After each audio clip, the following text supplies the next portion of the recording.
Welcome to Choose People Love Pets, and welcome to our first episode of 2026. We're kicking off this year with an incredibly inspiring guest, Dr. Natalie Marks, one of the most accomplished veterinarians in the profession, a former hospital owner, nationally recognized award recipient, international media contributor, and now CEO of the Veterinary Angel Network. In this conversation, we go beyond her resume and into real work behind her success, identity shifts, vulnerability and leadership, boundaries, and learning to choose the intentional yes so life and career actually match your values. If you're interested in building a purposeful career without losing yourself in the process, this episode's for you.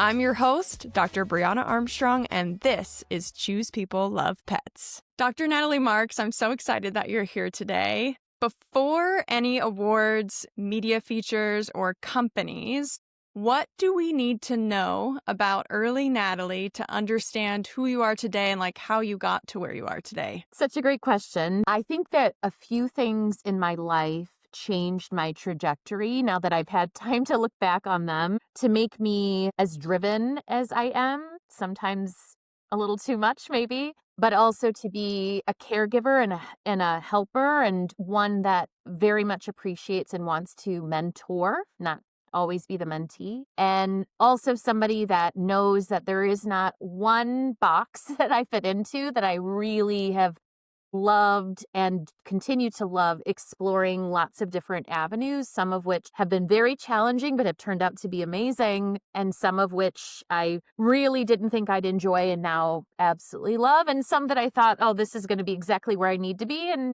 turned out it wasn't. So a couple things. I grew up in a very small town with a, unfortunately, quite ill father for most of my childhood. And so I became quite resilient from a very young age, having to help take care of my two brothers and living a pretty modest life, and in a very, I'll say, somewhat depressed, small blue-collar town, of just kind of saying something about being there and who I am felt very restless. I knew I wasn't going to be there forever.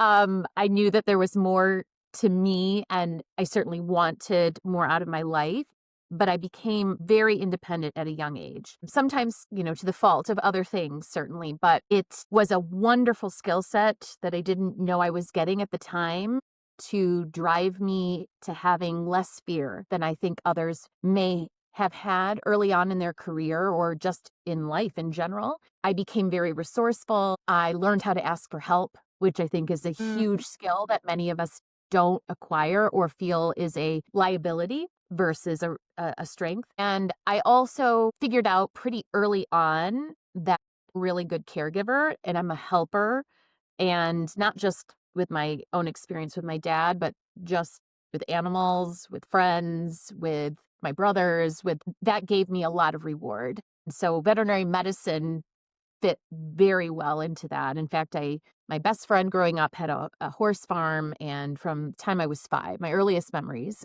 are being around these giant Belgians and just feeling at peace and at home and in that caregiving mode. So I think those things have been very instrumental in just kind of the character of who I am today. And also from a professional space, I think having dealt with, we'll just say, difficult parts of your life, having, God forbid, tragedies, having chronic challenge, whether it's health, whether it's financial, whatever that looks like, I always encourage people to take whatever positive you can from that, because it only makes you stronger, versus the mentality I think that some people default to, which is to collapse and retreat in. I've only become a stronger person because of the challenges I've had in my life up until kind of where I am, in the last 10, 15 years. And I think that the more that we can embrace challenge in whatever way it is, take it many little bites at a time if we have to, we come out the other side,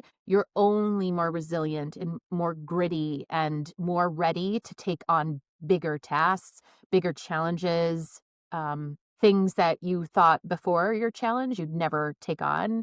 And now they don't seem so big anymore. Those are probably the most impactful moments I've had, both for personal and professional growth. I'm hearing you say it's about perspective, and you've been through some things that have really put yourself into this perspective of gratitude and reshaping what challenge really means.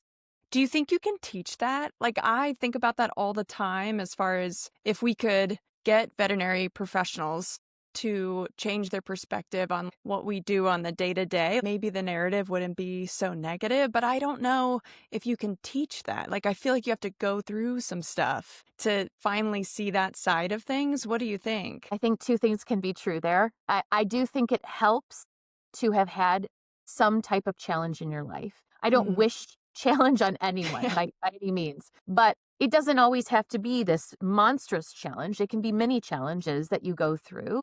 I think that there's something to be said for people who put their head down and charge through it. Hmm. And I do also think that gratitude can be taught.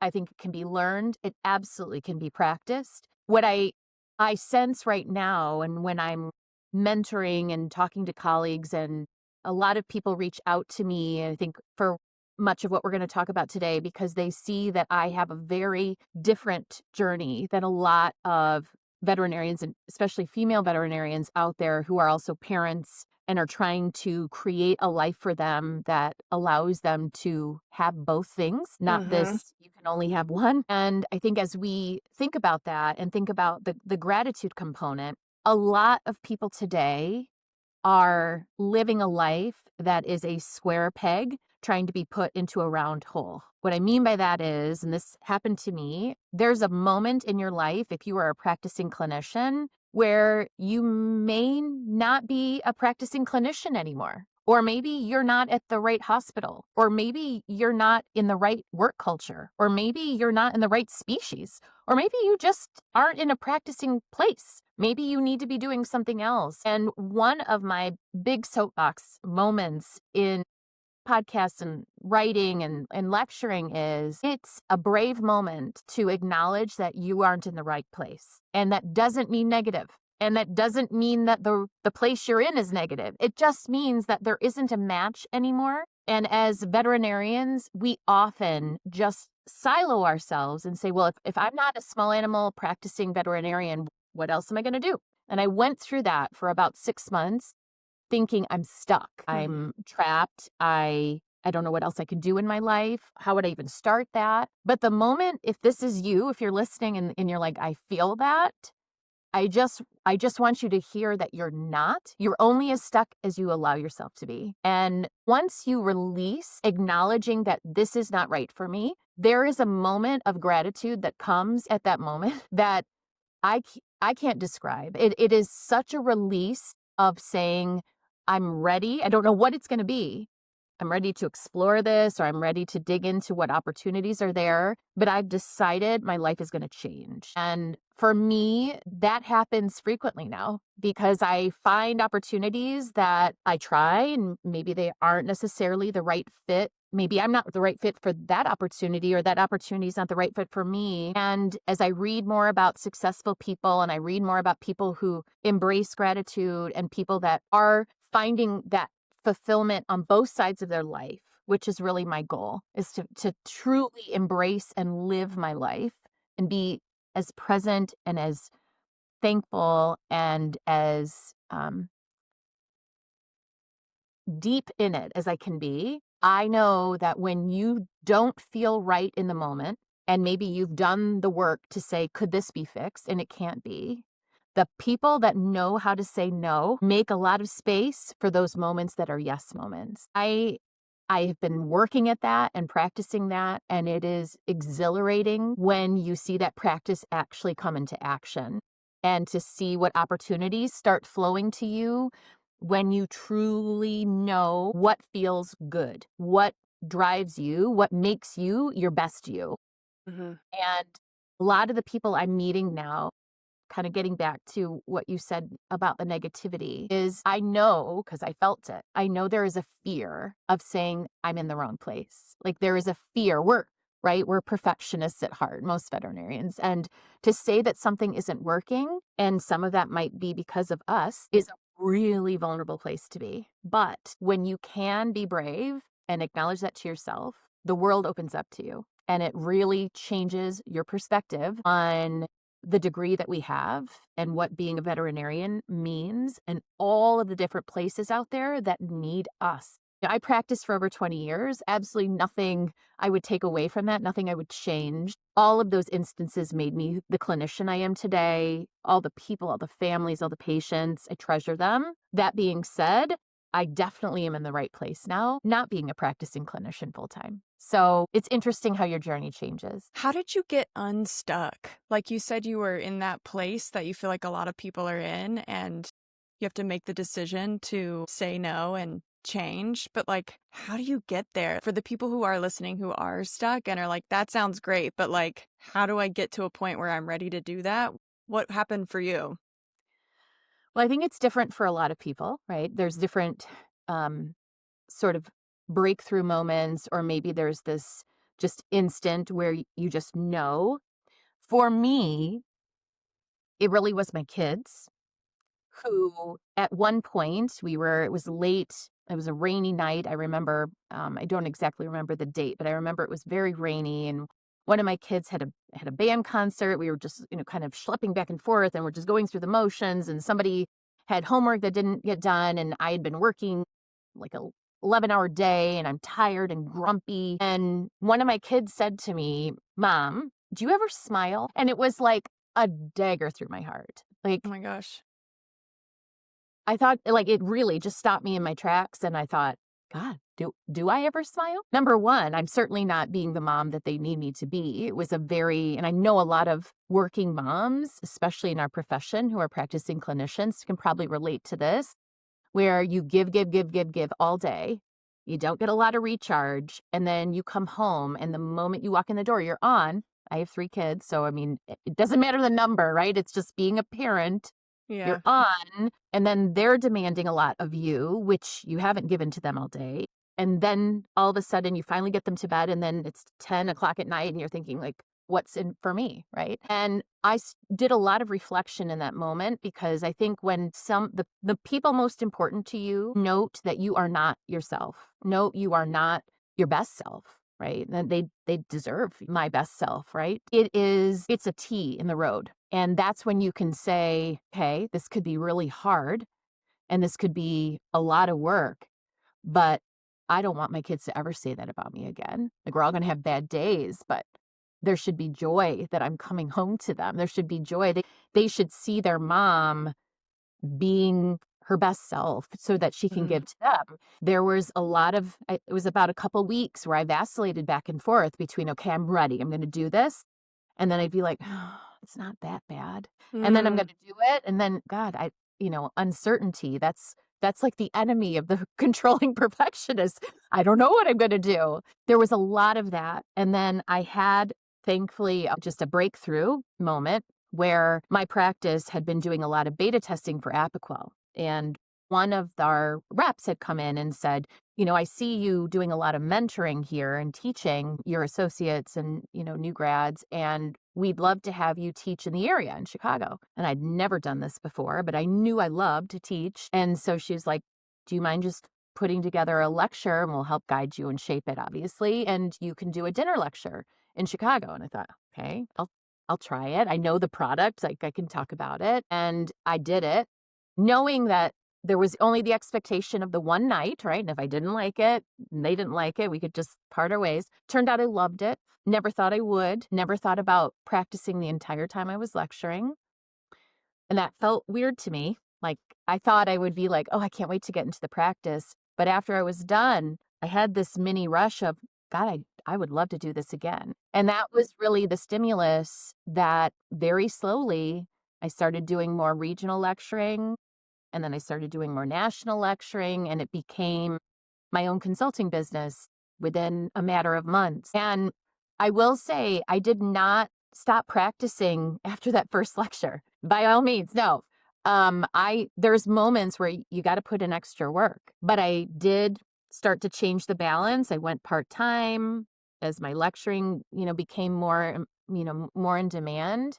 And I realized that as I saw the response from colleagues who were like light bulb moments, or, "Now I get that," or, "What Mm. about this case?" I realized that I could help a lot more people lecturing than I ever could just in my hospital alone. That even though I helped so many families, and again, I treasured those bonds, that this could be something new where I could help the profession and I could lecture to 500 or 1,000 people at VMX and suddenly help them feel more comfortable as clinical veterinarians and help more patients that way. So the impact felt great. I, again, love mentoring. So it was a way to do this on products that I was, again, very comfortable using, believed in, helping people to understand a very applied practical view, which is how I taught, and that I'm not just stuck in a hospital every day for the rest of my life, and that's all I'm good for. So suddenly there was teaching,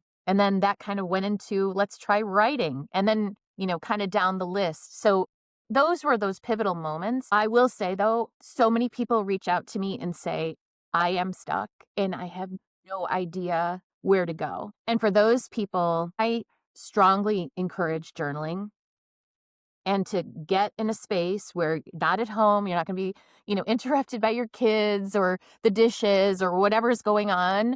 Go to a coffee shop, go sit by a lake, go in the woods, go somewhere where you can be just you and look inside yourself and say, I've only got this much time left in life. What do I want out of it? It's hard. Most people don't know what they want out of life, but narrow it down to your professional life and say, if I did nothing else, is this what I want for the rest of my career? Most people are going to say no. Right. It's right today. What I think the average is people change jobs 7 times. So what? We're different people. We all grow through our lives, become different people, meet other people that inspire us, impact us. Situations change. I know I had mentioned to you, my mom was just diagnosed with a grade 4 glioblastoma a few months ago. I've become a full-time caregiver for her. Wow, has that changed my life? Actually, in many beautifully positive ways of being able to be more present and being able to take little moments as big moments, because that's really what they are. But we don't take the time often because we're so busy to notice them. So take those moments and journal. Put down the people that inspire you, put down the moments, put down if you could have an ideal workday, what it would look like.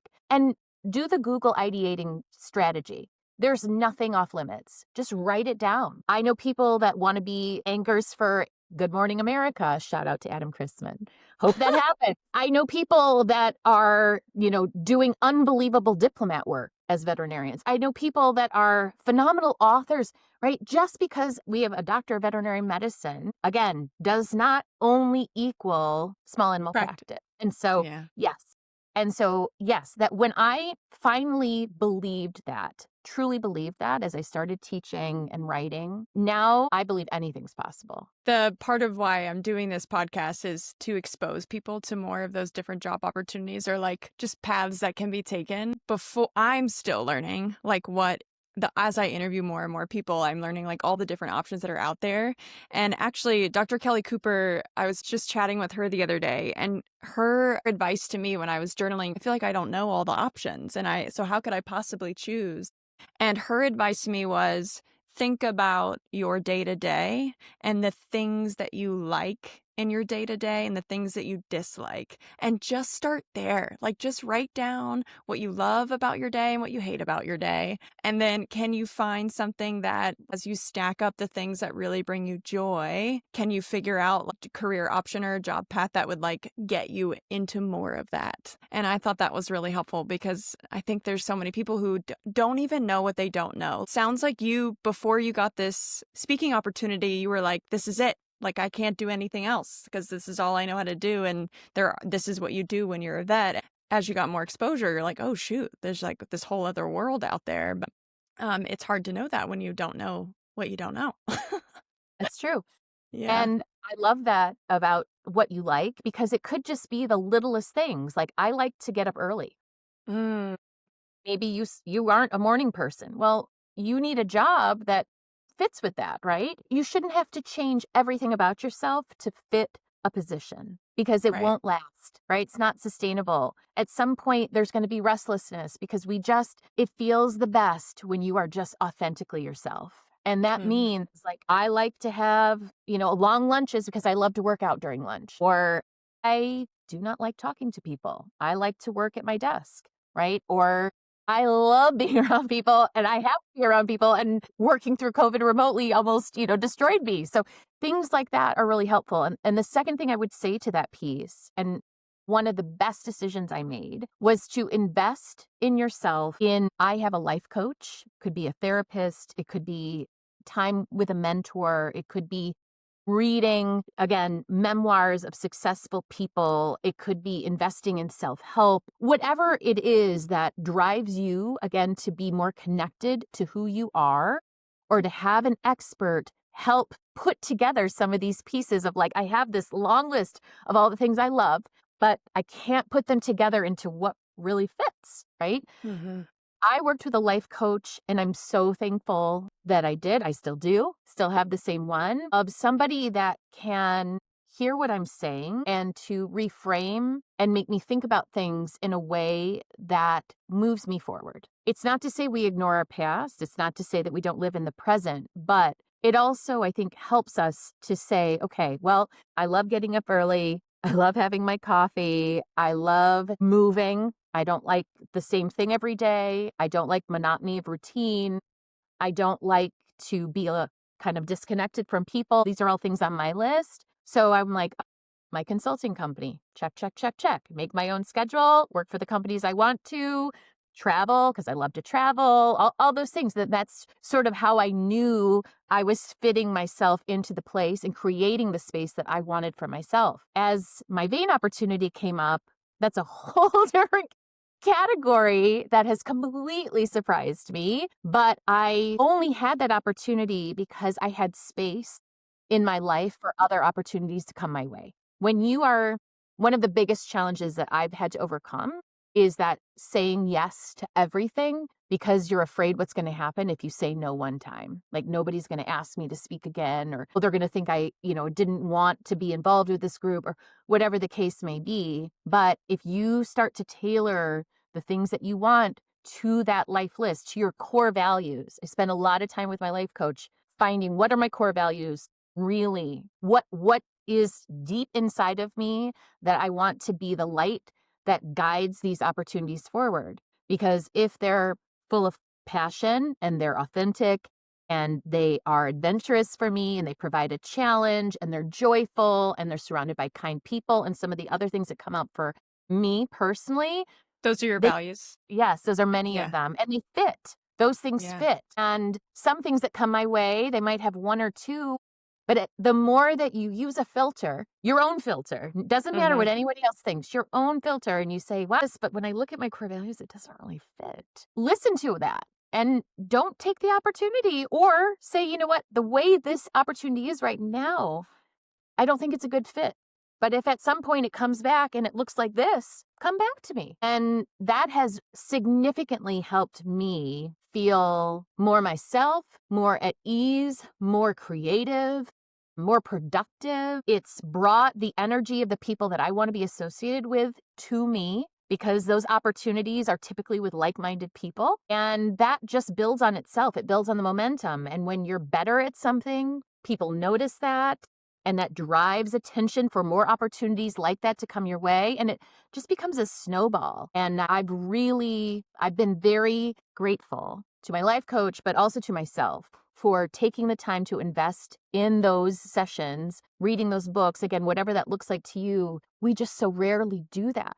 Rarely invest in ourselves. And it was so worth it for me. And I always encourage people who are at that cross in the road, that T in the road, to say, look, if you're thinking I'm just going to default back, take the time, invest in yourself, and see if you feel that way after you really do that. Because my guess is you won't, and you'll be ready to explore that new challenge. Where did you find your life coach, and what does that investment look like? So I actually was referred to my life coach by one of my dearest friends, and this was a life coach that was working with their specialty practice. And I had been talking to him about kind of feeling stuck or a little unmotivated, a little unchallenged. I think just not at my best, and recommended me talking to my life coach. And what we do is we meet twice a month for an hour. We can meet in between if we want to do more. There's homework for me to do that we discuss. It's homework you want to do, right? It's doing, starting with core value work, starting with understanding who you are at this stage of life. Who do you want to be? What opportunities have you passed up maybe and why? And to your point, Brianna, of like looking at what drives you to feel good about yourself and what you know that doesn't feel, I'm going to just say settled, right? I think everybody is looking for this peaceful existence where you feel I'm in the right place at the right time with the right people, in the right job, all of that, right? I'm using loosely, but it's really more feeling settled, right? So you're not restless at night, you're not anxious, or you're not struggling with these what if questions. And so I work with Laura, and it's been life-changing for me in a lot of different ways. There are all types of people out there that are able to fulfill that role. Again, some therapists are great at doing that. There are some sort of career counselors if you're really more looking for strictly professional. I think what Laura works with me is a little bit of blend of both. And so, while I know, again, I speak from this and I recognize that sometimes this might seem like a luxury to others out there that say, I just having a life coach is out of my budget right now. And was for me for a long time too. I did make a choice to say this is important to me at the time and made some sacrifices in other areas so that I could do that. That's for everyone to make their own individual decision. Most important thing though is to take time. It's our most valuable resource. You deserve it to spend the time on yourself and understand what's not working, what you like, and if you could dream up your perfect situation of how you would live your day every day, what would it look like? Yeah. You're never going to have perfection, but you can certainly work towards it being better. Yes. I think there's something to this too, where it's like we go through vet school and we spend our whole life up until becoming a veterinarian with this goal of like being the veterinarian. And then we get there and we do that and we're like, okay, we've never thought about like what life looks like past that. And so a lot of the really successful women in veterinary medicine that I've had the incredible experience of being able to connect with do what you're talking about, which is getting a life coach and figuring out what the like life goal is. Like, what do I want my life to look like? And like, how do we get closer to that so that I can really enjoy the time that I have here? So I love that advice. I think that's amazing. And how long have you been working with your life coach now? 3 years. That's amazing. And The goal is for you to not work with a life coach at some point. yeah. And I keep telling Laura, I keep growing, working with you. So I'm not ready to leave yet. So we'll see how long this lasts. But Laura and I what's been really wonderful to see is to look back at the person I was when I started and to look at the person I am now and to just be proud of the growth. And to truly acknowledge that it was not easy. And in between all of this, I had the absolute unbelievable experience of climbing Mount Kilimanjaro, which also was life-changing Wow. in many ways. But I channel, and one thing Laura's given me when I need my strength the most, I go back to my first step coming down after reaching the summit of that mountain and how unbelievably just free and powerful and completely uninhibited I felt of like, I could literally do anything. I just climbed this mountain and being able to channel that in moments when I need it, when I don't think I have the strength or I'm nervous or I have a moment where I don't feel very brave or a challenge that I thought, oh my gosh, did I really say yes to this? I don't know if I can do this. Imposter syndrome is like raining all over me, but working with someone that you trust that is able to find these just gems that have happened in your life that you can constantly come back to. Because that in those places, I think, well, yeah, I did that. I did that myself. And I remember how incredible that felt. And I can feel that way again, just in a different way. So I wouldn't change it for the world. It's one of the best investments I've ever made in myself. And again, I think I'm not alone in that. I think, as you said, there's quite a few of my colleagues that have done that. And I think you bring up to go back just to one very interesting point that you said, which is the end game. We go into vet school and so many of us have a goal of owning our own practice or becoming a diplomate or, maybe starting your own practice or whatever it is, but it's so typically associated and tied to our degree. But there is never any discussion of your exit strategy. Mm-hmm. Even though when we look at all of the professions out there, there's exit strategies all the time. And now that I'm involved, certainly in business development and investment and looking at the angel investor lifestyle and what businesses are the trajectory and what their exits are every day, we just don't teach that to vet med. Mm-hmm. So when I had my goal of owning a practice, I got that goal. And then I'm like, now what do I do? And because I had no exit strategy for a while, even when the exit strategy appeared, that was why I said, well, I don't have a plan. I don't know what I'm going to do, right? I don't have an identity outside of that. And I think if one of my many wish lists for the future generations of veterinarians that are coming our way, if they could learn that just the sheer act of graduating and entering your first practice does not lock you into 50 years in that same spot.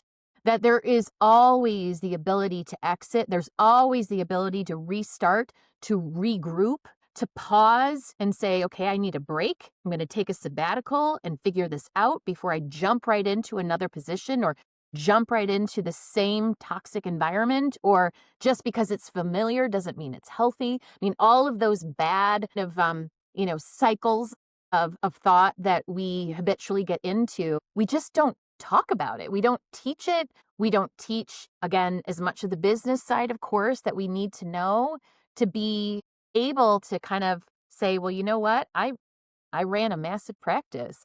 I I got business. I got business skills. And I didn't have anybody teach that. I learned it along the way. I mean, now I'm getting my MBA because I loved it so much. And now I think, wow, I really want to dig deep into business because it's going to be helpful for what I do, but also because I found out I really love it. And most vets don't get that opportunity. Thinking that again, I think this will help people to not feel so stuck, is there is always an exit strategy. It may not be easy, it may not be the number one choice, but there is always an exit. You can leave the practice. You Mm-hmm. can start another. You can go to government, go back to academia. You can create your own consulting firm. You could start a podcast. You can do whatever you want, but you're never stuck. You are never stuck. Not saying it's always easy, but you're never truly stuck. And I hope that at some point that becomes the mentality of veterinary students, is that Mm-hmm. I can start this, and if I put all my efforts in and they put their efforts in and this does not fit, I can exit gracefully with dignity and respect and to move on to a different situation that is more me. Mm-hmm. Yes. Were there things that you had to unlearn when you started working with a life coach and really started this self-reflection? Yes, so many things. This could be a 6-hour podcast. Let's not go there. No, yes, so many things. And I'm so grateful that I put in the time to do it. And I'm certainly nowhere near where I want to be yet. But I defaulted to victim mode a lot. Mm, And I think that's common. I know that's common. And it's a bad habit to be in because it's not solution seeking and it doesn't help you have a growth mindset, and it becomes very habitual. yeah. The other piece of that is I was a rescuer a lot. And what I mean by that is I like to help. I'm a caregiver. I like to make sure that people are okay. But I was doing two things that I've learned to step back from and to not rescue. Is one, I was helping people when they weren't ready for help, helping people when they didn't want to help themselves. So those That's two hard. things tend to end up in very short-term success. I was also rescuing people, I think, to make myself feel better, which is also not healthy. And that is something that I've worked very hard at understanding, that I can be a coach. I can lend resources when people come to me to ask for help. I can have a balanced help strategy, but it's not my place to make somebody else's life turn around, right? There's got to be a balance there. There has to be a partnership there. And I don't allow myself to go in victim mode much anymore. There's always those weak moments, but I'm very conscious of them. And I would hope that everyone out there could think about this too. I have several accountability friends that are critical to my life. And what I mean by that is these are people that you have a very trusting relationship with, that are going to say the things that you need to hear, not the things you want to hear in the moments that matter most. So if I'm in victim mode and I sense that I am, I will reach out to one of my friends to hold me accountable and to say, you know what? I think you are. Let's look at this differently. Instead of wallowing in it and retreating, and that's the part, again, that's the brave part, is when you actually put yourself out there and ask for the help. It doesn't feel good to hear like, yeah, you're in victim mode, or you're totally Mm. feeling sorry for yourself, or yeah, that was not your battle. But when you have a trusting relationship with one or two people where it's very reciprocal, it goes the same way if they're asking me, and to know that it's coming out of respect and love and only wanting you to be a better person, a better human, a better parent, whatever that looks like, that is really helpful in stopping the cycle so that I don't waste hours, days, just kind of noodling on something where instead of that, I could say, God, think of like the days wasted that I spent, harboring resentment. Or did this person mean what they said? Or did I hear them wrong? Or this person sent this text and then I sent a text and they didn't respond back to me. Why didn't this happen? Things that I think we all happen to all of us. I just have better strategies now to deal with those efficiently and effectively and in a way that allows me to lead by my core and also understand that it's not always my battle. What does it sound like?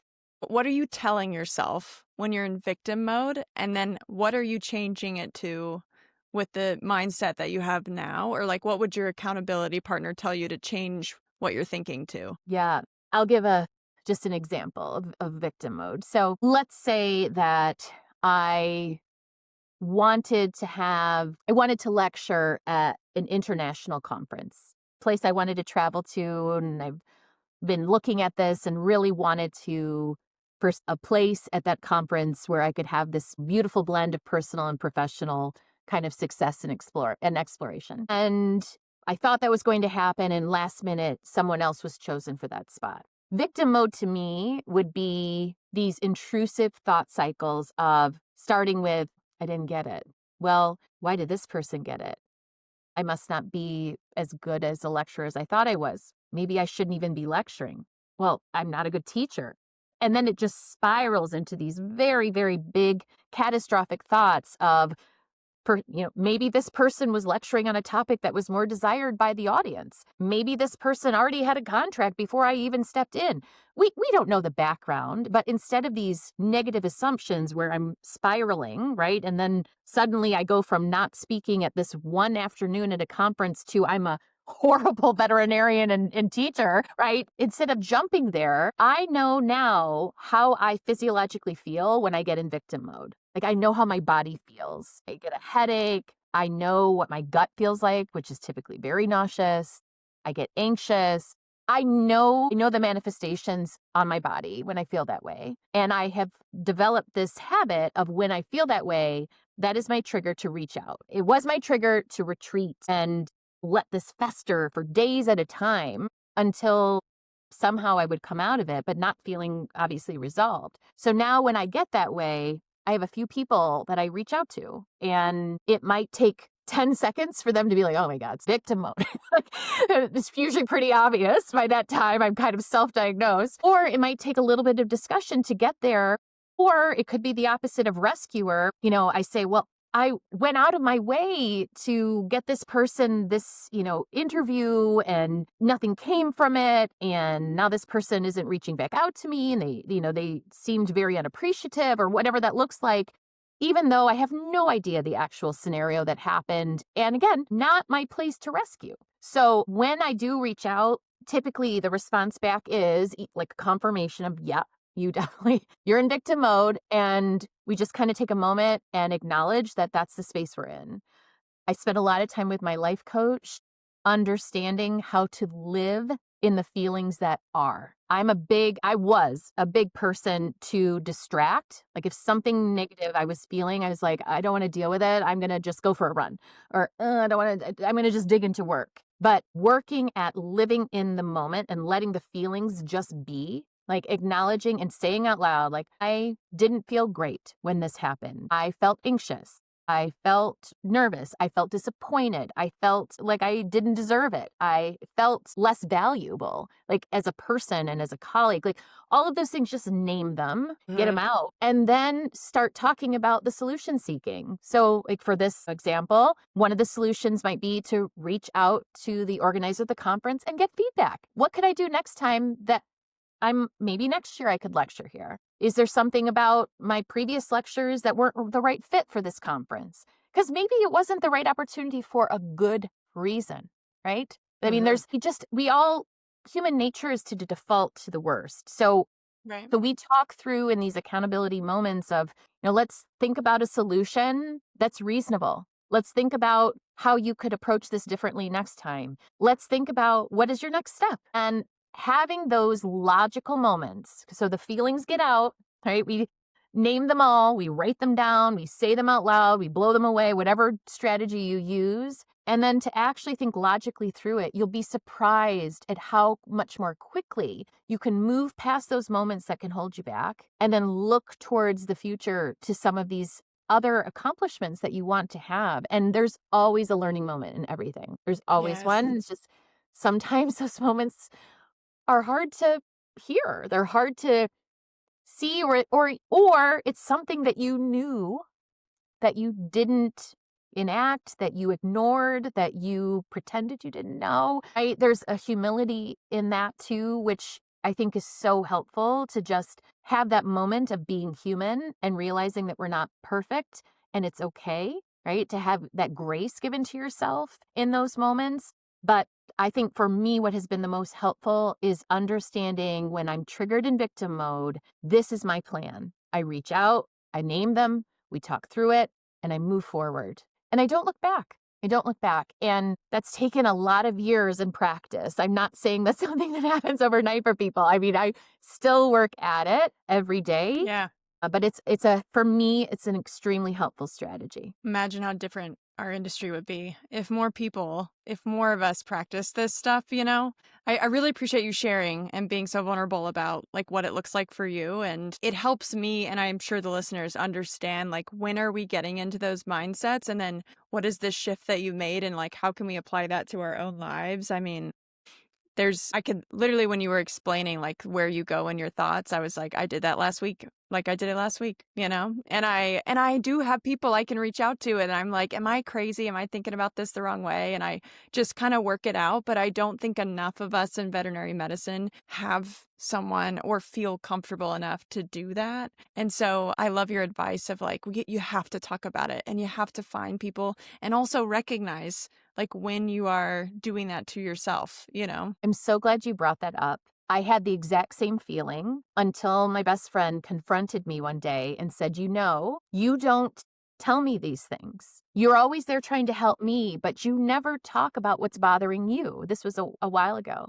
And I said, I don't want to dump on you. I don't want to Yeah. burden. We use the term burden, right? I don't want to burden you. But inside of me, I was honestly thinking like, you might be disappointed, I think this way, or this makes me look weak, or, you know, I may not like what you're going to tell me. But what we need to remember is that friendship, especially these professional friendships, they have to be a two-way street. They do.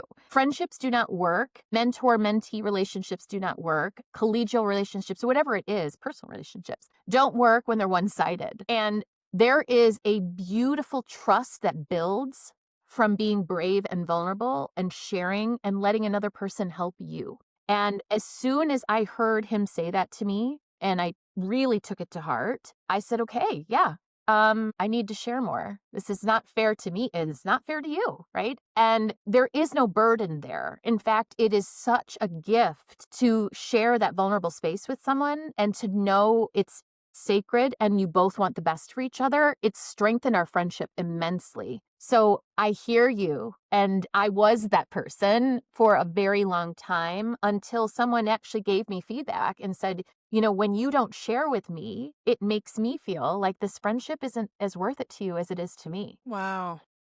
Yeah, And you're like denying him the honor or her, the honor of being the friend to you that, that you are for them. Like it's honestly, It's kind of selfish. It is, isn't it? But we don't have that perspective Yeah. until someone is brave enough and means enough to you to give you that feedback. So I was so lucky that in that moment he said that to me very honestly, and it stung.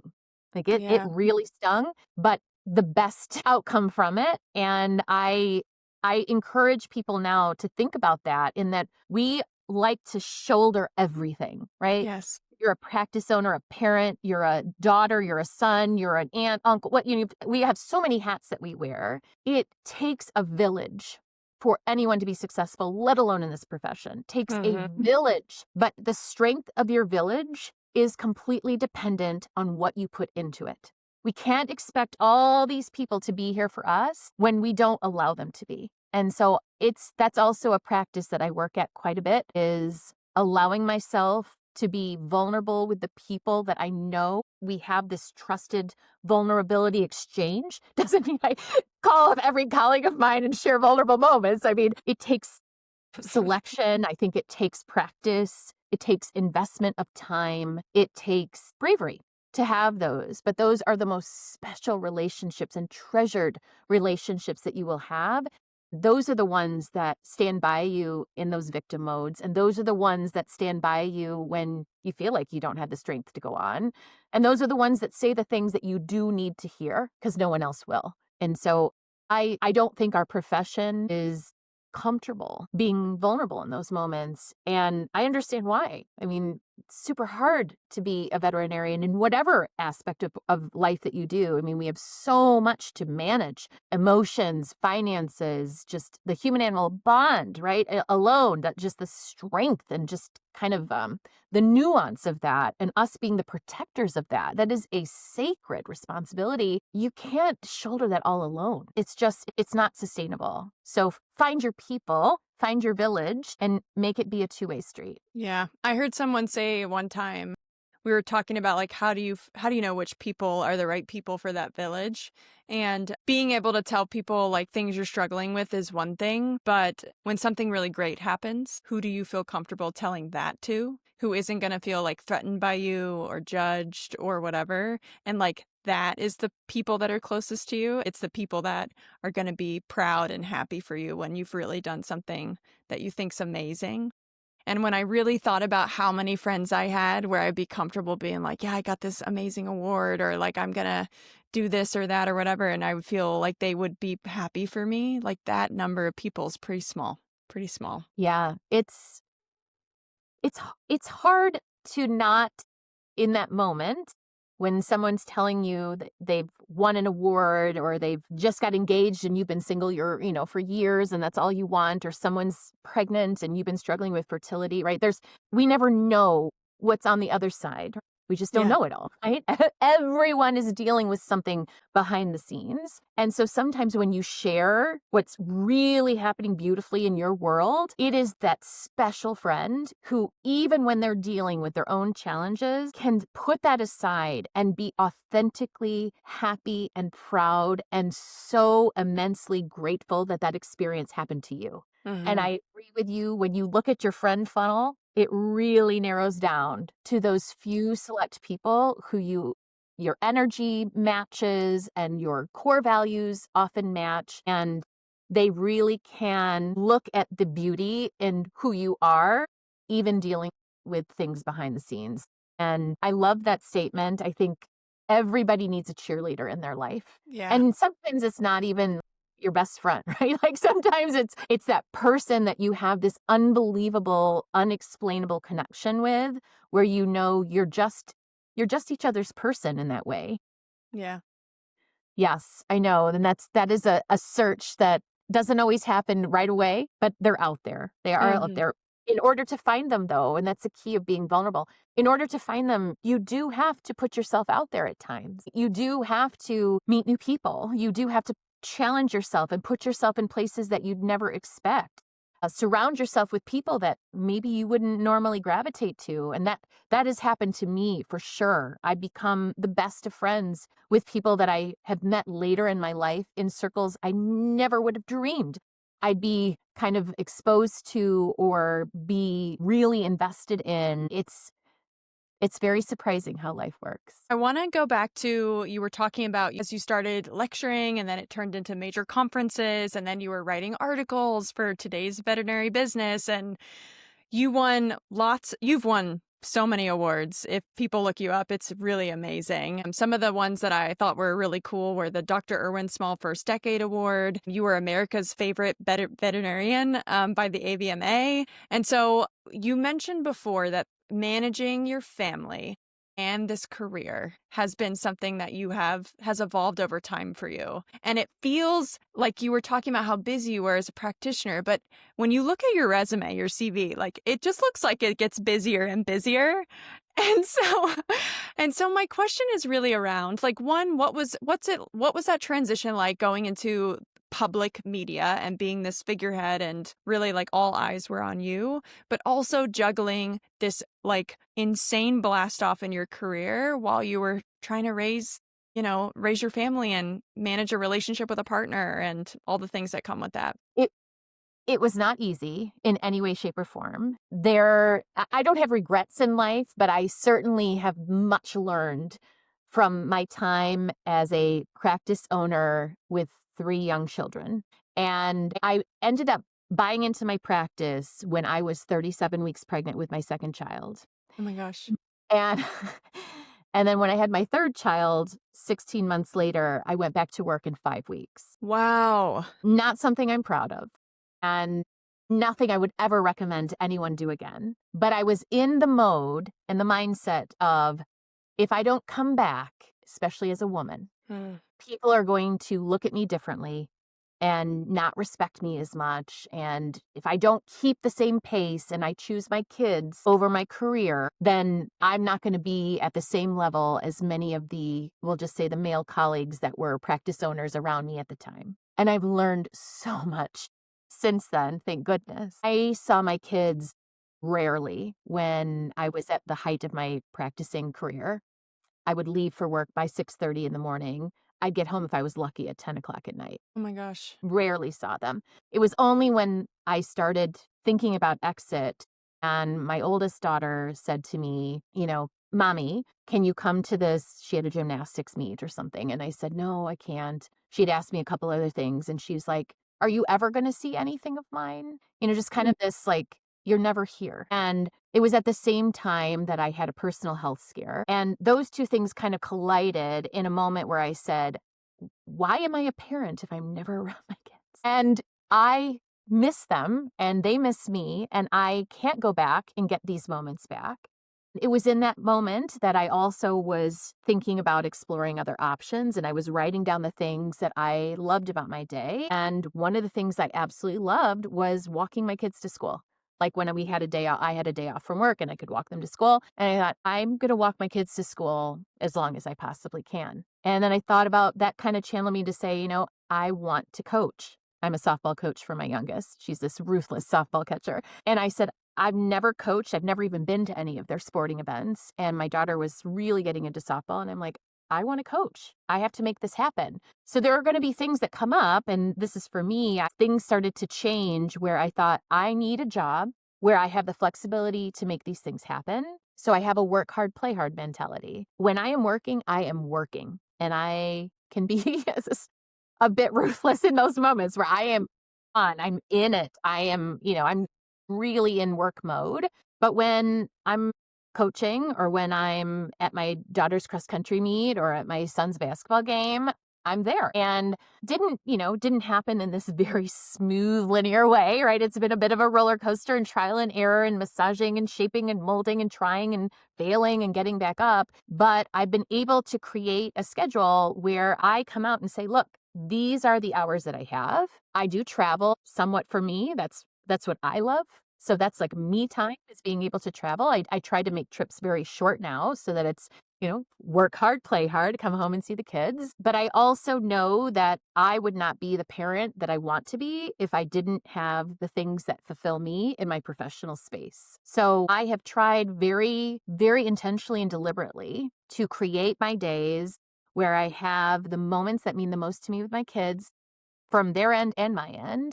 happen, and we know they're happening, and we plan for them to happen, and they're scheduled to happen. And then when I'm in work mode, when they're in school, I'm in work mode, and I'm efficient and I plan. I have become much more organized over time. That's also a benefit of working with a life coach, is structuring how your brain works in your workday, and when are you most effective and when are you not, and how to make the most of your email time, right? All these little things that can help you be more productive during the day. And I've very much seen a shift in me being more settled and having the presence of really being present. And that is completely changed the way I am able to parent and my bond with my children, and also being able to be more professionally effective and still be open to other opportunities, because they're always coming your way. We just sometimes don't take the time to look at them. So it's a bit of a journey, right? I mean, the beauty of life is the ride. It's not the Yeah. destination. So I'm always trying new things. And I think one thing that I really credit my life coach in helping me realize is that nothing's really a failure. Like if I try a new schedule, I try a new email system, I try using some AI to help me, I try, whatever it is, if it doesn't work, it's not a failure. It's just a lesson, right? Yes. It's not internalizing like, if I can't use this new email system, that doesn't mean I suck at email. If I'm not a Pomodoro method person, it doesn't mean I'm not effective in another way, right? It just is not a good fit for me.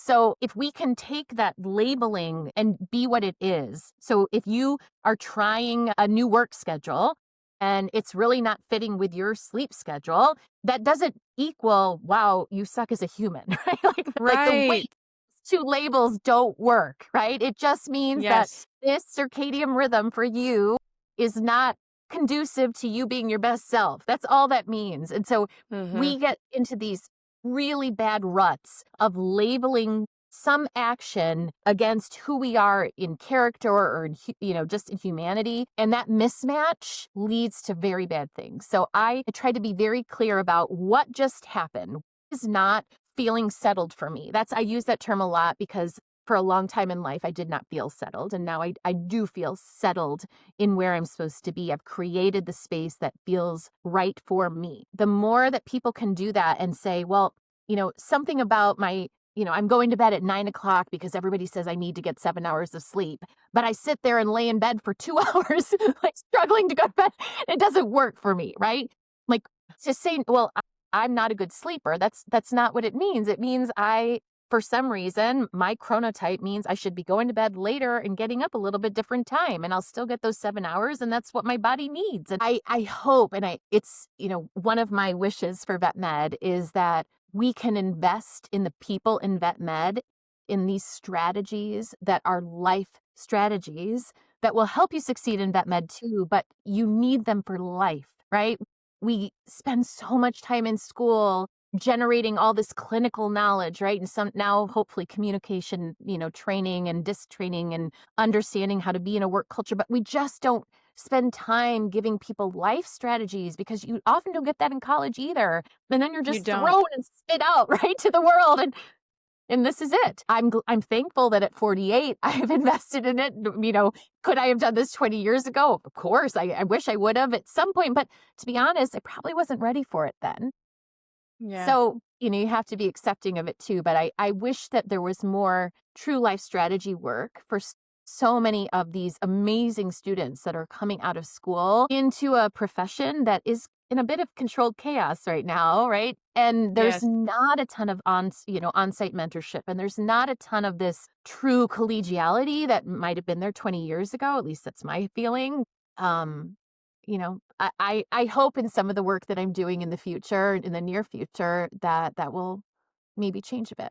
Yes. No, I've been thinking about this a lot lately, actually, which is that the challenges that veterinary medicine presents to us as veterinary professionals are life lessons. But to our point earlier, if you're not in the mental space of these aren't failures, they're lessons, and it's okay to put up boundaries, and like these challenges are teaching me how to do that. And if you're not willing to, if the perspective is this victim mentality instead of what can I do moving forward to learn from this, then that's where that negative spiral really occurs. And my question is, when do we teach people this? Because like we need it to be successful and sustainable in this profession, but we just don't get that. And I think as the generations that are coming into the profession now, who are the most anxious and the least good at building relationships, they need the help more than any other generation that's come before them because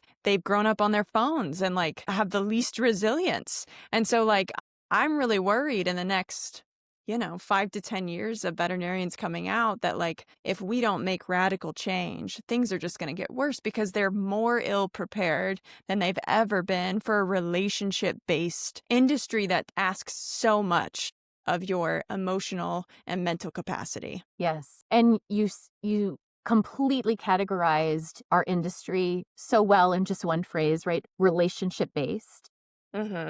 Part of the chaos and negativity in my mind that has arisen over the last several years is because of ways that people or groups or corporations or whatever kind of group you think about has come in and tried to make something about vet med transactional. And that's not the way it is. And that's not to say that there aren't tech resources that can help enhance or support or make relationships more efficient, right? I'm not anti-tech.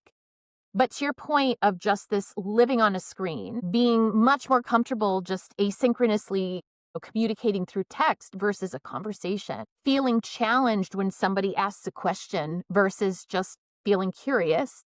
There's so much that is different in this, again, up and coming generation. And I also don't think, and I don't see people feeling brave enough to be solution seekers. So I see this happening so frequently, and it's probably one of the most heartbreaking parts that I witness are these social media sort of witch hunts. Somebody puts something up there and then you just see this bombardment of negativity or insults or just really awful, unkind statements towards somebody instead of someone just being curious and reaching out directly to them and saying, hi, I just read this or watched this or perceived this, and this is how it made me feel. I'm really curious, where were you coming from? Or what was the impulse behind this? Or what were you trying to communicate? There's no curiosity.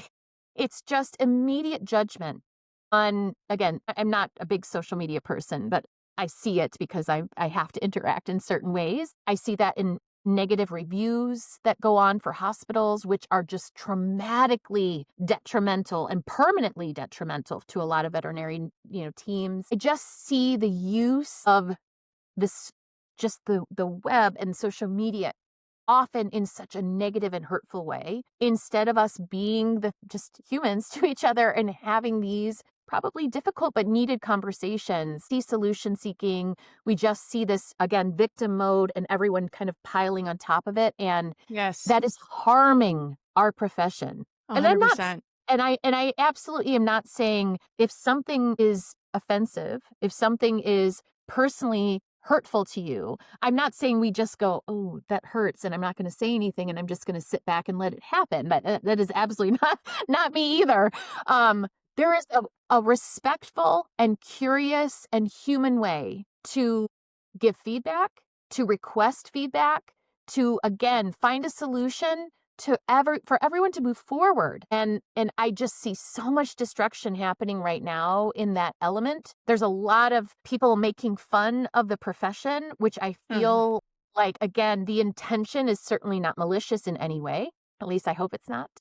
It doesn't seem that way, but it's often perceived by clients, by the public in a negative fashion. And I don't understand it myself. I really don't understand. I think there's obviously some kind of feeling of camaraderie that comes from that, of people not feeling alone in some of those moments that are challenging, but it's not helping our profession. I hope we can all remember that we are only the profession we are because of our interpersonal relationships with colleagues, with clients, with allied organizations, with pharma, with nutrition companies, with the startup companies.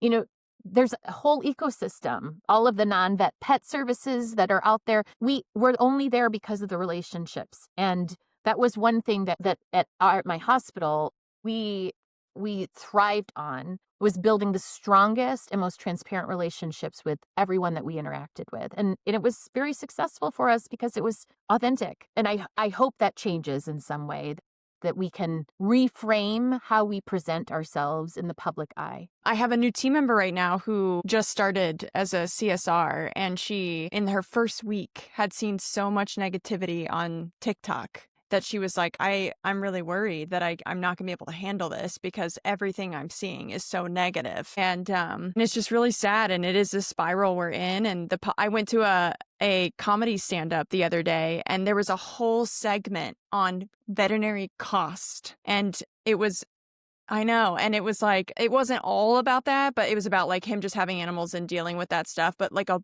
large portion of it was like how much it costs for the TPLO, and like that it was just like insanely expensive. And so we are seeing these things. The more vet med talks about it, the more that is spreading, and it's just we're not moving in any positive directions. And to your point, there's not really any solutions that are going on. It's just a lot of spiraling. I want to use this moment as a segue to kind of talk about how we can influence to hopefully make some of this change, even if it's in just our practices. You led your practice to become the 7th nationally and first in Illinois to become fear-free certified. You're an elite fear-free certified professional. And the fear-free movement is not just like a skill-based change. Like, I really feel like it's a culture change in the hospital that has had to happen over the last couple of decades. And so what did leading that kind of transformation in your own hospital teach you about leadership and influencing, and how are you taking that forward as you go on? 3 things came from that were definitely very impactful. One, that was a hospital-wide achievement. That was the first time that I had every single team, a representative from the team, and many people from the hospital who had never wanted to take on any other role volunteer to create this space at our hospital. So we had weekly meetings, we had a delegation of everyone doing different parts that were important to them, coming together and celebrating together that this was truly a hospital-wide achievement. And it was absolutely beautiful. It was the power of collective energy, people that were extremely introverted, people that were extremely extroverted, all learning how to work together, respect the space, respect each other's skill sets, and understanding that together we're only better. And it was such a shift in our work culture. It was such a shift in people seeing each other differently in a positive way. Was such a great experience. The second thing that it did, and this is specific to fear-free, is being conscious fully of the emotional state of our pets, understanding that it almost eroded the stigma of anxiety, fearfulness, stress in our pets. That carried over into the humans in our practice feeling that way. It led people to be more compassionate. It led them to be more willing to explain when they were feeling anxious. It allowed people to not brush it aside, like we dealt with it. And it was really remarkable how many people who would never really talk about much of the cases at all would suddenly come out and say, I know exactly how this cat feels right now. Like the empathy that poured out of our team was remarkable. And I know that others who have gone on to be fear-free certified hospitals, or just, practitioners in a hospital that's allowing them to practice that, feel the same way, is that the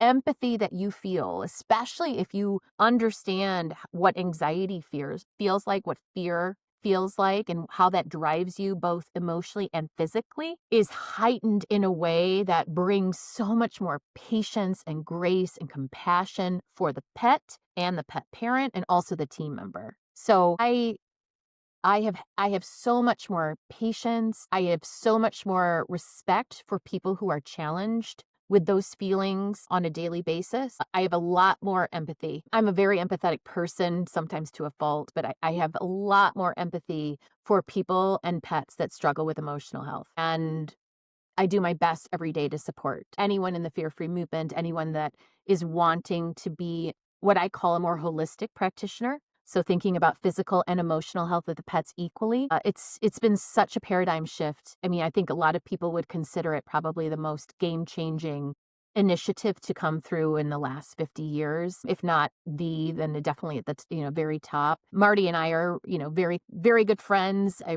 very much respect him leading this movement to the way it is, and I'm still very involved with Fear Free in a quite a deep basis, even though I'm not again at my hospital anymore. But I think it's something that has the ability and has brought a lot of the profession together under a shared drive and a shared kind of goal.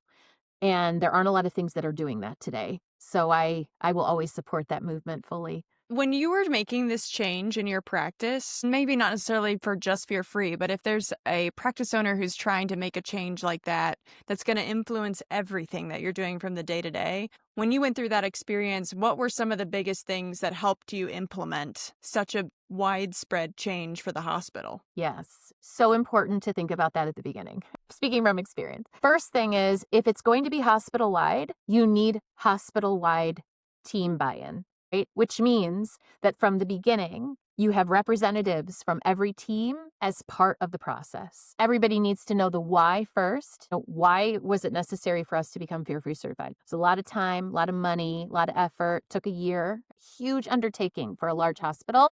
Why is this changing? Why are we getting an ultrasound at this practice? Why are we changing PIMS? It's like Oh my that is gosh. the phrase no one wants to hear at a practice, right? Like, we are changing Yes. PIMS. Some of these big impactful decisions as a leader, the strongest and most successful leaders are often the ones that are the most transparent in what can be shared, right? And so we had a long conversation about why this was important to our practice. And I needed the key managers and leaders of the teams to truly and authentically believe that was important for the practice too. And if they didn't, I wanted them to ask questions. I wanted them to be comfortable in explaining why not until there was a point that we were agreed upon. And then it's very critical to think about something like this as truly a project that needs management. It's not going to happen overnight. The more we rush things, if we don't think about how it impacts workflow and all the other parts of the team, those typically are, again, failures or lessons learned. So for Fear Free, when the technician said we wanted to do this when we go into the exam room, well, they weren't thinking, understandably, about what the CSRs, how that would impact them when they checked in a patient, right? And so feedback, so critical. Communication, so critical. Every stakeholder that this decision impacts needs to have clear communication. So there's no point in us doing all of this if we weren't telling our clients why we were doing this and how it was going to positively impact their experience. We ended up appointing one of our team members who was incredibly passionate. Her name is Megan, one of the dearest colleagues I ever got the opportunity to work with, who just felt driven by Fear Free to the point who said, this has changed my life. This is Champion. really she was absolutely a champion, just a very passionate about this, who wanted to run with this. And these are the people that deserve the opportunity to run with it. Just because you're a hospital owner, you're a medical director, a practice manager, a person in leadership at the hospital doesn't always mean you're the best person for that individual job. And the art of letting go and saying, yes, I want you to have this opportunity to achieve this yourself. I want you to have this empowerment. I want you to lead. I want you to lead your peers. I want you to prove to yourself you can do it. I want you to have this on your resume. There's so many things that come from empowering others. And just because you're not doing it doesn't take anything away from you. In fact, it shows that you are the type of leader who sees in others and lifts people up by not just kind of micromanaging everything. So again, whatever that big project is, find your champion, get every team involved. Think through, we did one implemented step per month. So we would implement something the first week, we'd get feedback for the next two, and then we'd reassess week 4, making sure that it worked for every team. What treats we're going to start with. We're going to start with towels. We're going to check people out in the exam room. right? We're going to test this out, get feedback, reassess, and then establish as part of the workflow. So it wasn't like dumping everything on a Friday, right? And then Monday we're going to start it. So we worked up to it. It was a wonderful way, again, to have everyone's feedback, to think through the workflow, to think of from customer journey at home all the way through the hospital to the time they get home. How does that impact the patient, the pet parent, our team? How does it impact the flow? How does it impact our schedule? How does it impact our revenue, right? Thinking through all of those things and going a step at a time. Again, probably extremely challenging, but such a fulfilling year to be able to celebrate that as a team at the end of the year. And it truly revolutionized our practice in many ways. And again, there's lots of different projects out there. If you want to become cat friendly, if you're looking to bring in new equipment, right? I mean, there's so many ways that you can do that at your practice. It just happened for us. It was fear free one of those times. It's just a coming together. It improves your work culture immensely to be able. Totally. When I was graduating veterinary school, I did not want to work in a practice that wasn't fear-free. And then when I opened my own practice, we got fear-free certified, and I got a cat-friendly certified, and am a cat-friendly practitioner myself. I mean, I see what you're saying every single day, and I have the privilege of never having had to work in a place that didn't. I mean, I did when I was a technician before I was a veterinarian, but after I saw what the benefits were, I was 100%, I refuse to work somewhere that doesn't have this as a priority. So I've lived what you're saying. I mean, it's pretty amazing, the changes that happen and how much safer everyone feels. And we feel like it's just such a better experience for the pet parents and the team, everybody. I love hearing about your leadership through that process. And I want to jump into, you're now CEO of Vein. And this is selfish because I one day want to be back in the C-suite. I founded my own company when I was in veterinary school. I run and I'm co-own my business now. And it's interesting because depending on who I interview, they're like, oh, I got into the C-suite or got close, knew it wasn't for me, and then moved on to something else. And it sounds like you're loving it and are really enjoying the experience. And I've heard you talk about what you're doing with Vein in other podcasts, and you're so excited about it. So tell me more about what it's like to go from veterinarian leader, you're doing all this public social media, journalistic experiences, and then now running a company as CEO. What's that like, and how has that transition been? Well, you captured it pretty well in that most people say that when I start talking about Vein, I light up, which that's how I feel inside. It really sparked a fire in me that I didn't even know was in there in the best ways for many reasons. But for those of you that are not familiar with what Vein is, it's a Veterinary Angel Network for entrepreneurs. And so we are a group of angel investors, almost 90 at this point, that are providing direction, connection, and funding for the animal health startups in the space. So we're the innovation drivers of the animal health space. Yes, a lot of times through capital funding, but most of the time, to be honest, it's through advisement and direction for these companies that are at a very early stage, like a proof of concept. They might be at an MVP stage. Maybe they're even selling a product or a process and are in revenue, but they're very, very early on. And many of the pivotal decisions that are being made with that company, if they're going through regulatory, if they're going to sell to this species, but maybe they should be in a different species, or they want to go direct to consumer, but now they're thinking about going to direct to veterinarians.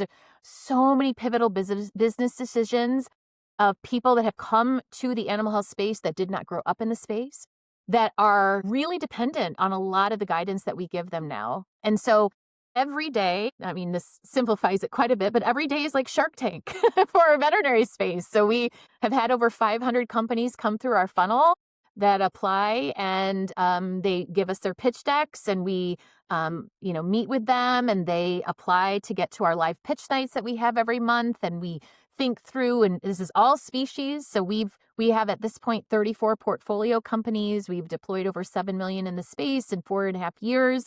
And this is all across the board. So this is, anywhere from Dallin Animal Health, which has the honeybee vaccine that just got approved. So we're thrilled about that. And they're working in shrimp now, to Gallant, which is leading the charge in stem cells. And we've got other aquaculture. We've got production animal, tons, of course, in the companion animal space. Covet, which is a very successful scribing tool, and Copilot now, all the way to Jiminy's, which is a cricket protein dog food. I mean, we've got a wide array of interests. I think I got introduced to Vein through one of our mutual friends, Ira Gordon. At the very beginning, it was like, yeah, we're just a bunch of people who exited our practices or our businesses, and we're not really sure what we want to do, but we're going to look at some of these companies and invest. I'm like, that sounds great. But what it's become is this unbelievably needed group that is filling this gap to allow these founders who have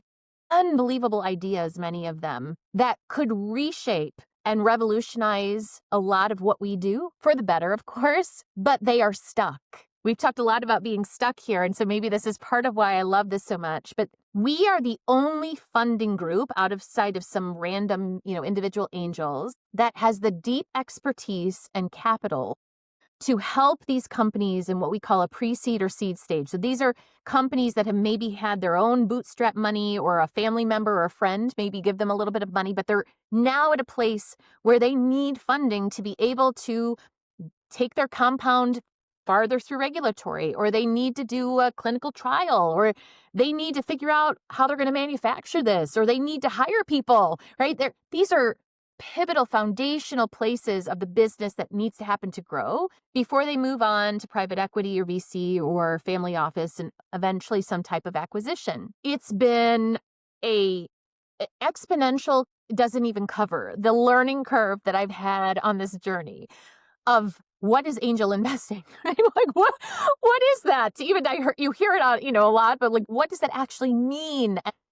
What is a Series A, and what's a safe? What's a convertible note? This whole vocabulary of the investment world. But the people that I've met, and kind of going back to this core values and like what drives you, what makes you feel settled and most yourself, the people that I've met in Vein are by far the most like-minded people to me. They've become some of my dearest colleagues, dearest friends. There is just this moment of being around a lot of these people that you suddenly just become the best version of yourself.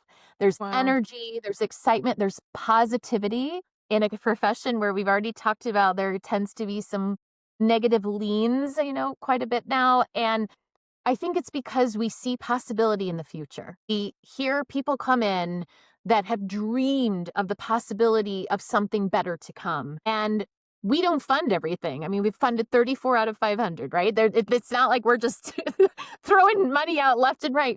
We're very selective of what we look for in these companies. But at the same time, we are wanting to help every founder that comes our way. So we give feedback to every single company that applies. We often encourage them to come back in 6 months after they've looked at some of this feedback and acted on them. We are connectors. So when a company becomes part of our portfolio and they need the next milestone of funding, we'll connect them. We are builders at heart. And that's what I found out joining Vein is I knew I've been an entrepreneur a lot of my life, but I didn't know how crucial that was to my identity.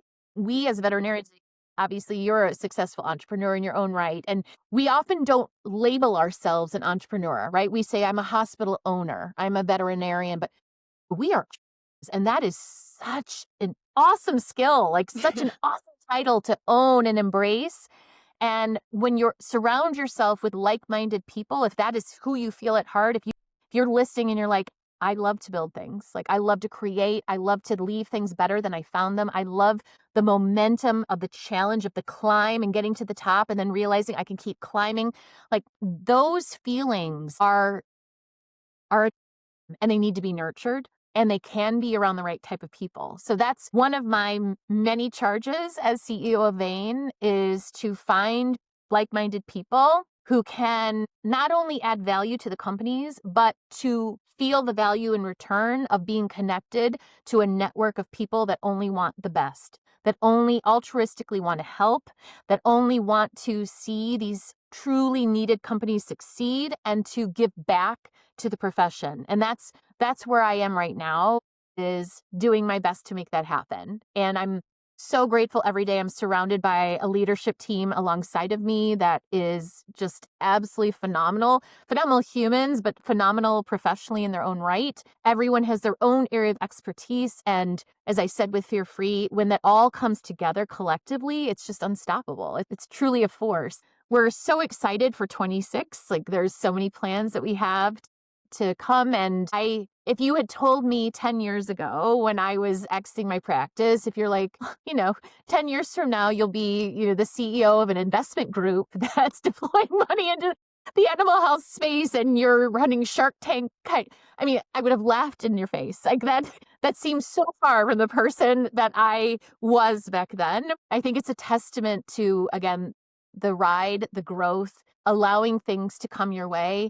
And when it feels right, when it feels you, to just go all in, right? Like, I really believe that things happen. I manifest a lot. And when I'm open to opportunities coming my way and they happen, I grab them. They don't always last, right? Especially if it's not something that fits with, your filters in life. But Mhm. Vein has become a gem to me. And the people, the concept, the impact, the, again, altruistic nature, the founder energy, I recharge from it every single day. So, like, what a blessing to work in an opportunity where you get filled. You're not giving, you're actually getting filled. And I get that every single day with it. So, really lucky. It sounds like you get a lot of connection with people in this role, and that is not what I hear when I hear other women leaders that are in these C-suite roles. That's part. So a lot of times I hear that's why people leave, is because they're like, "Oh, I just missed the connection." And so I love hearing that you're working in a company where you really have the autonomy because of where you are in your position to really influence, but you're also still getting connection with really like-minded people, and it's like, you're so fulfilled. Thank you. And again, this didn't come overnight, right? It's been a 10-year Yeah, kind of road to this happening. And it's not to say it's not isolating at the top. Anytime you are a hospital owner, anytime you are leading a team and you're the final decision maker, that equals and you carry a sense of isolation with it. You have to, right? Otherwise you're not at the top. right. I know myself and I know that I'm an ambivert, but in most cases professionally, definitely I derive fulfillment from the connection I have with others. So I make it a point for outreach and to be actively part of the meetings, not just get transcripts, and to be actively taking the founder calls. And even though it is a little bit more time, it's time well spent to me because I get I get the recharge. It's not just the connection. I think it's the feeling of being in the grassroots moments sometimes is what drives an entrepreneur. I think crucial to every entrepreneur's drive is to remember what it felt like when you were that struggling person trying to just get something off the ground. Like, we were all there. And I get a lot of momentum. I get a lot of inspiration. I have the ability to give empathy, which connects me to people, and also to be able to be a resource. Not a rescuer, just a resource. And to help founders in a moment when even a small connection might be the light switch that turns on for them. So I really take a lot of pride and I take a lot of meaning out of those little moments because again, it's like reciprocal fill and you can't get that a lot. Yeah. When you look back at your career and all the lessons you've learned, what is something that you would tell your early career version of you to take with you through the journey you've been on? The hardest thing for me to learn, but the part that has given me the most support, is recognizing that asking for help is brave, not weak. And if I had learned that earlier in my career, of course, all the what ifs, right? Things may have been different, maybe not. But the moment that I switched that in my mind to say the vulnerable moment of asking for help is so brave and takes so much courage and is received that way. It's not received as a moment of weakness. It's received as a moment of bravery. Once you can start that habit and reframe it in your mind and not see it as a negative character trait, things open up for you. And instead of wasting time, not maybe achieving what you wanted to achieve, not getting the expert that needed to, again, switch that light switch, or to maybe just shape things a little bit differently, or connect you to that person, or give you that job interview, or whatever that little piece is that you're not getting on your own. Also, in those moments when you just need somebody and you think it's braver to shoulder it all yourself, which we tend to do a lot in vet med, I know that there would have been a moment in my life, if I had not asked for help, where things would have been very different. And I think the beauty of growing and sharing these kind of moments with people is that it doesn't mean that whoever's listening right now is ready for that to change, but hopefully it's subconsciously planted in the back of their mind that maybe it gets triggered again in the moment that they do need to change, and they change a little bit easier. Because it's definitely been, in all aspects of my life, personally and professionally, the ability to truly ask for help in a way that feels comfortable to you, which takes a lot of practice, will change the trajectory of your life. It really will, in a positive way. From little moments to the biggest moments, it will change. So I hope that the students that come out, and if you've been practicing for 30 years, right, it's never too late. That's also something that has been really awesome with my experience with Vane, is that nearing 50, I think a lot of people are like, oh, in this midlife crisis moment of thinking, has my life been worth it? What can I do? And just kind of contemplating the value and the worth and the legacy of your life. And your life is far from over. There's so many ways you can reinvent yourself, and I definitely feel that, again, asking for help and allowing yourself to create the life that you want and to be the person that's ready for the life that you want, taking that time to invest in it so you're ready when that opportunity comes. I mean, it's been a wonderful ride. Dr. Marks, thank you so much. What haven't we talked about that we should have? The only thing that I would bring up that has been very impactful in my life in a lot of different ways is, as a leadership skill to learn, is to not have silent expectations of people. And I think I bring this Yes. up because it was the most important lesson I learned from transitioning from an associate to a practice owner. I was an associate for 5 years before I bought into my practice, and became very close, of course, to my other colleagues in all different teams, personally and professionally. When I transferred and transitioned into ownership, my default, what I thought was the right thing to do, would be to sort of be that friend boss and just kind of like casually, oh yeah, yeah. One of my friends was, kind of habitually late. Oh, it's okay.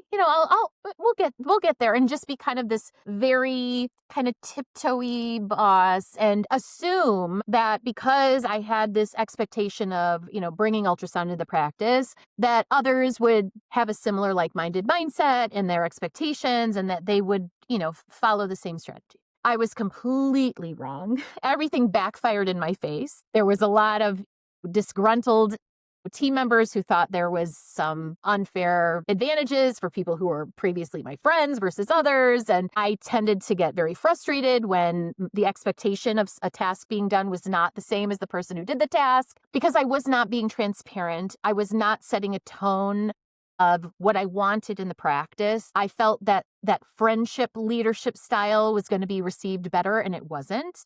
Mm-hmm. And so what I learned is that we often, as new leaders in veterinary medicine, have these silent expectations and just assume people can read our mind of what we want. We have to be clear and transparent and communicate, and proactively communicate, and to also set those boundaries.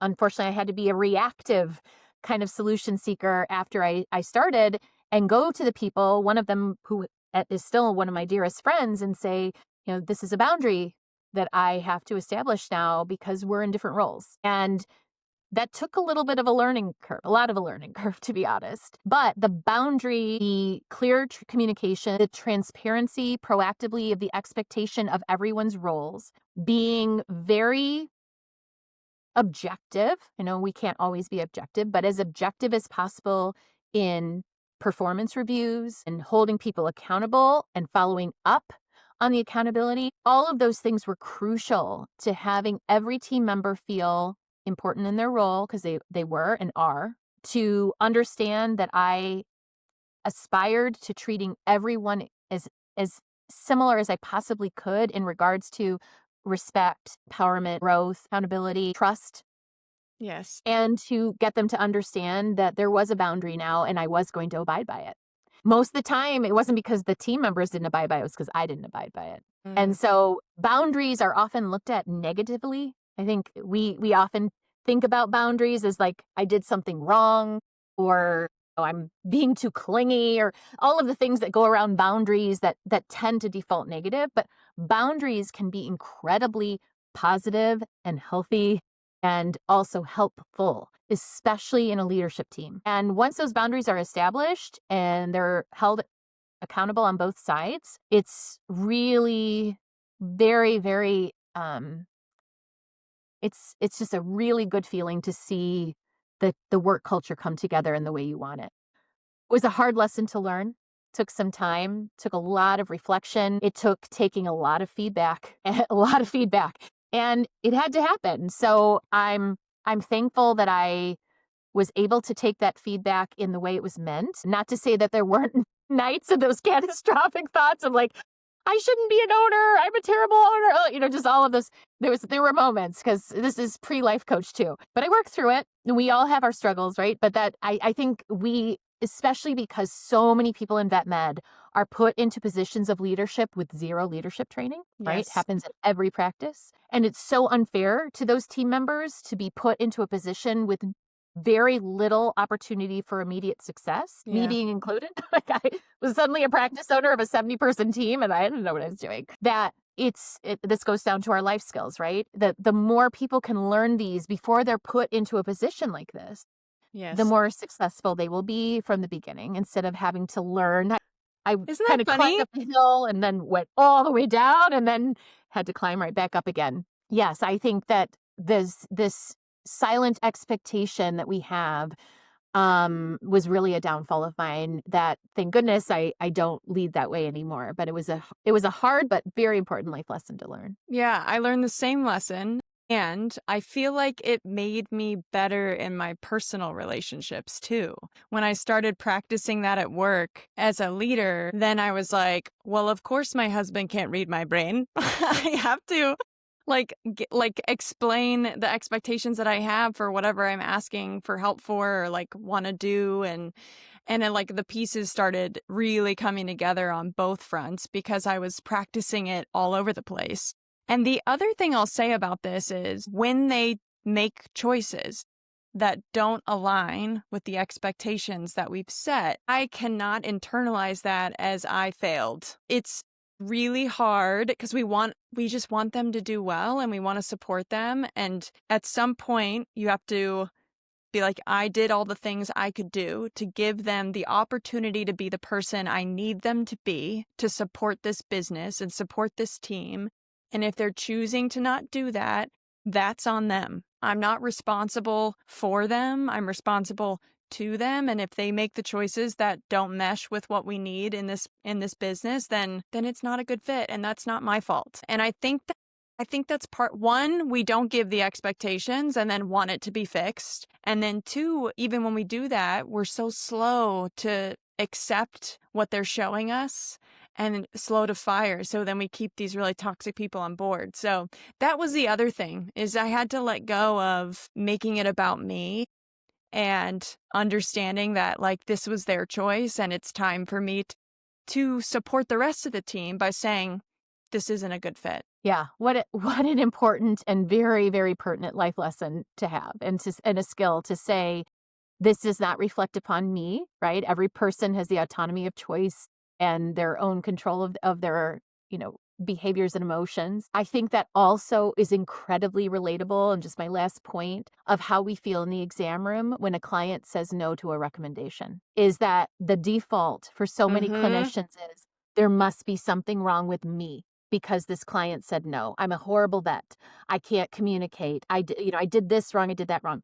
We are, and I feel so strongly about this, we are medical advocates for our patients in the exam room and nothing more. Nothing more. We are telling that client or that pet parent what we see from what we hear from a history, what we see and feel on physical exam, and using our intuitive deductive skills, what we feel might be going on and what steps we could take to figure that out. But we are equally dependent on that client of being the medical advocate from home, because if they don't do anything at home, they don't bring the pet in, they don't monitor, they don't deliver medications, whatever therapeutic plan, then everything we do goes out the window. And so I feel like there is this beautiful dance that has to happen in the exam room, and there should be no judgment on our ability as a human to be a good veterinarian, however good is defined, by the response of a client to a recommendation we make, right? Client says no. We have no idea the background. Everybody's got shit. We don't know why they're saying no. It has no reflection on us as a human.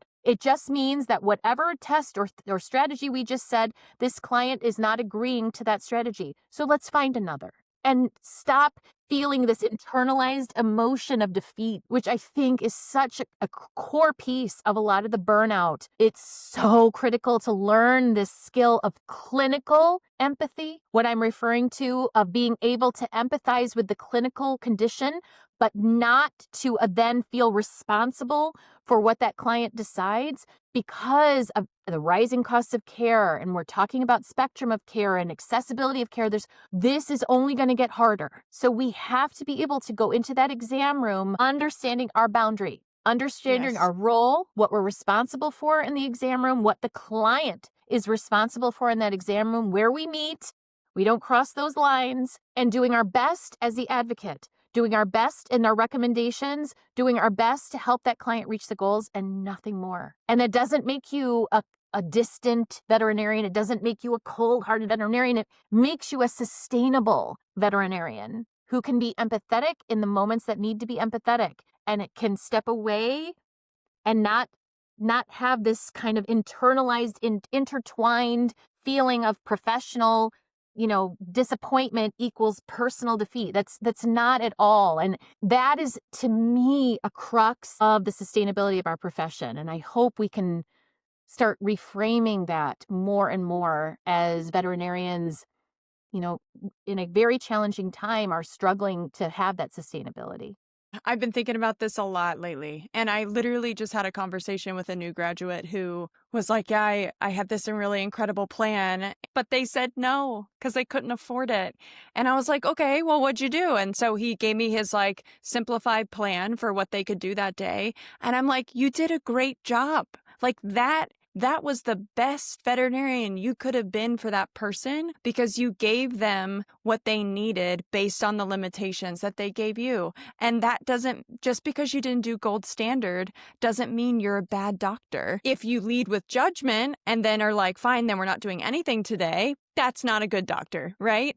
But if you're meeting them where they're at and creating the best plan with and sometimes the limitations don't come from the owner, they come from the pet, and because they can't take oral medications. You're like, I could fix this heart failure, but the owner literally is going to get bit if they try to give Lasix. But we're just not taught that. We're taught gold standard, and if you get it wrong or you don't do it to the full extent of what the specialists tell you, then you're not doing good medicine, and there's no in between. Hopefully, by having conversations like this, we show people that that's not a failure, right? That's actually doing the best medicine when you can meet people where they're at and offer a plethora of options based on what makes sense for that pet parent and that pet. I feel really passionately about that too, and I've had lots of conversations about it recently because I just think it's this huge misconception about what makes us good doctors and is affecting how sustainable this job is for us. I'm really aligned with you on that. Yeah.